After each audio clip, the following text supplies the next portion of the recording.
Bonsoir Lionel Roux. Bonsoir. Merci d'être avec nous sur BFM Lyon. Vous êtes le directeur de l'Open Sopra Steria, le tournoi qui revient au Tennis Club de Lyon à partir de lundi pour sa 6e édition déjà.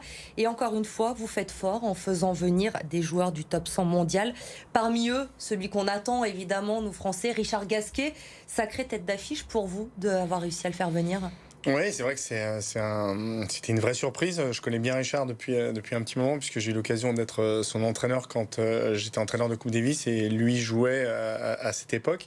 Donc on a créé des liens et quand on a remonté le tournoi cette année, voilà, j'ai communiqué un petit peu avec certains joueurs et dont Richard qui m'a dit allez Banco, pourquoi pas, ça me fait plaisir de revenir à Lyon et puis de voir un petit peu voilà ce que tu as construit et comment est ce tournoi. Donc oui, c'est super d'avoir un ancien top 10, un ancien joueur de Coupe Davis, parce que c'est vrai que c'est un joueur qui est un petit peu sur le tard, mais qui joue encore très très bien. Il a très bien joué les dernières semaines.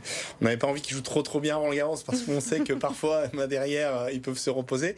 Mais tant mieux de l'avoir. Il arrive demain.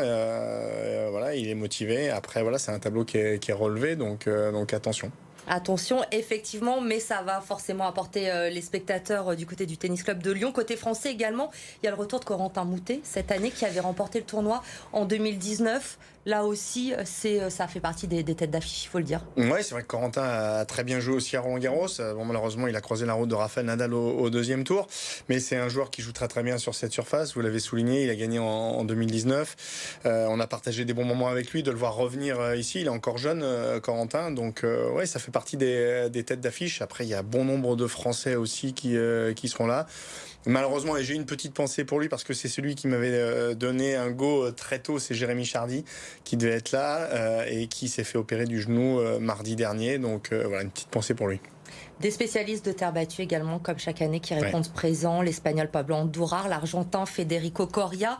Un nom que les amateurs de tennis connaissent bien, plus pour son grand frère Guillermo qui nous a fait vibrer. Là, cette année, c'est le petit frère qu'on aura à Lyon. Ouais, c'est le petit frère qui a encore un petit peu de chemin à faire pour aller titiller le palmarès de son grand frère. Mais je crois que c'est une famille très soudée. Je lisais une interview de Federico qui disait la plus grande blessure de toute notre famille, c'est cette balle de match qu'a eu Guillermo. Et on en parle encore tous les jours dans les repas de famille.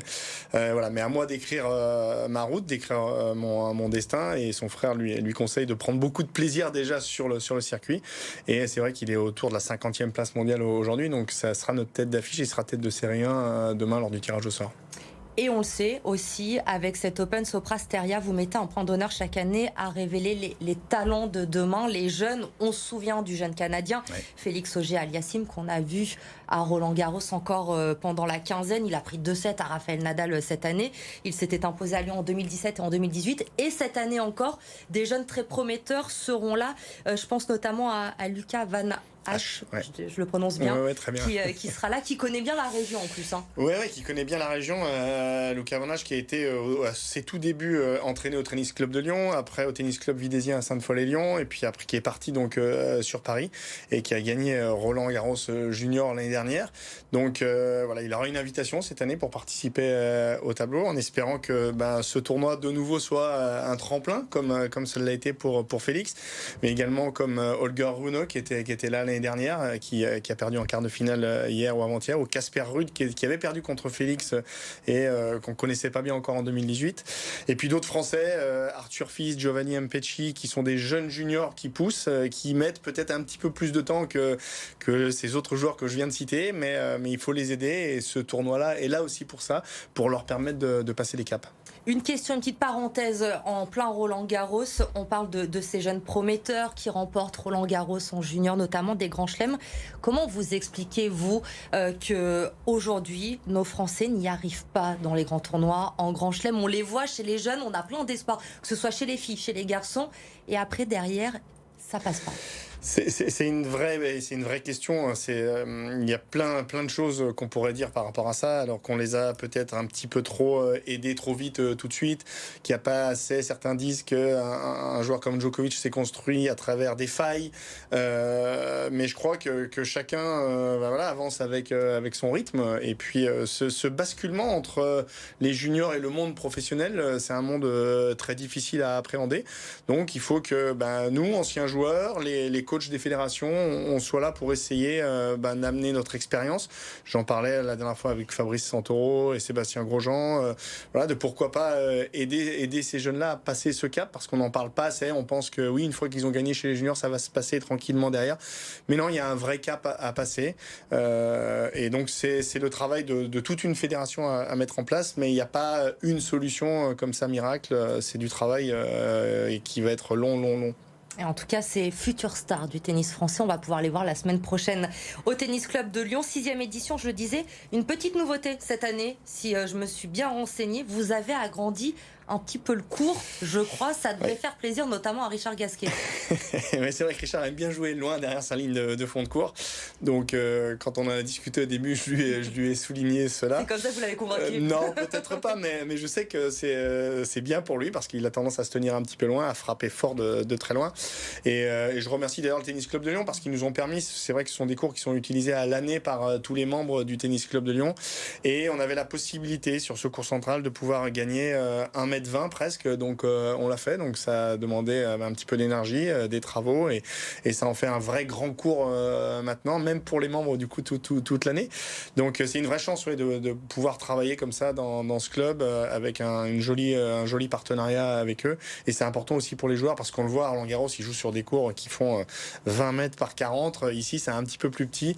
Mais voilà, ce recul sera important pour même les joueurs argentins que vous avez souligné tout à l'heure. Et ça vous permet également de prendre votre place aussi dans le paysage. On peut le dire, en 6 éditions, vous êtes devenu aujourd'hui l'un des meilleurs tournois sur terre battue en France. C'était un sacré défi de lancer ce tournoi à Lyon. J'imagine que pour cette 6e édition, vous êtes fier du chemin parcouru? Oui, non, c'est vrai que ça a été, on est parti d'une page blanche avec Benoît Dupré, mon associé. Il y avait beaucoup d'envie. On a su fédérer autour de nous d'abord une belle équipe qui travaille en ce moment d'ailleurs pour mettre tout en place. Et puis justement fédérer aussi des partenaires, dont Sopra Steria qui est là depuis le début, qui va nous accompagner jusqu'en 2024. Donc ça aussi c'est une vraie force. Et puis de faire plein de choses. On a une semaine aussi qui va être dense autour du handicap. Je pense que c'est important aussi de le souligner, avec une jeune joueuse, Zoé Maras, qu'on accompagne, qu'on aide, qui a un gros potentiel et qui pourrait se qualifier pour les Jeux paralympiques de 2024. Donc voilà, c'est une joueuse issue du cru lyonnais, donc on a envie d'accompagner. Et fier aussi et content de retrouver tous nos partenaires qui nous ont permis de maintenir l'édition 2021, parce que c'était pas facile. Il fallait garder cette date dans le calendrier.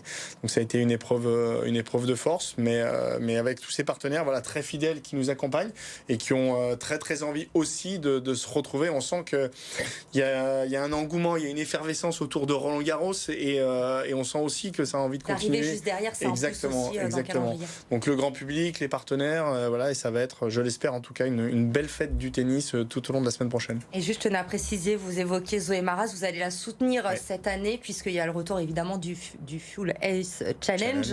50 € par Ace dans ce tournoi, et tous les fonds lui seront reversés, notamment pour l'aider à aller participer aux Jeux paralympiques de 2024. Exactement, c'est Sopra Steria qui met ça en place depuis plusieurs années et qui aide différentes associations. Et nous, le tournoi, en parallèle de ça, on aide Zoé avec justement Benoît Dupré. On a décidé d'engager personnellement aussi des fonds pour l'aider au sein de son association.